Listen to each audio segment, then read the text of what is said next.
गत 23 मसीह जो आम महोत्सव होता तार आरटीआई तथ्य आम एडीएम को मागिदेलु। एडीएम को लेखा कले यहाँ तो गवर्नमेंट प्रोग्राम नुहे आम तुमको कौन हिसाब आम को किसी हिसाब ना जदि यहाँ गवर्नमेंट प्रोग्राम नुहे ताले जो कोटी कोटी टंका खर्च होती क्या स्वार्थ खर्च हो महोत्सव पड़िया को लगिक आम आदिवासी साई 100 घर अच्छा जरी पाल पक लोक रोच पानी टे पाऊना रास्ता घाट ना ये जो कोटी कोटी टका खर्च हो स्वार्थ खर्च हो कौट से हिसाब आमको जब न दिखती आम ऊपर अधिकारी दृष्टि आकर्षण करूँ। यही वर्षर जो महोत्सव कार्य चली यदि आमको माने न दि जाए ठीक तथ्य आम पंचायत में जिते सब असुविधा अच्छी जमीक रास्ता घाट पानी एटी आमर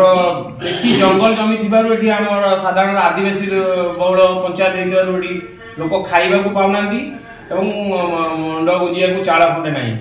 जदि से सबूर प्रतिकार न करा जाए एठी जो चांदा देउथुबा प्लांट माने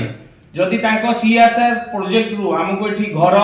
रास्ता पानी समस्त सुविधा दिया करती ताले आमे महोत्सव को स्वागत करू एवं महोत्सव में शामिल होबू। जदि न करा जाए ताले आमे उपस्थित अधिकारी को कंप्लेन करिया सहित महोत्सव को विरोध करू।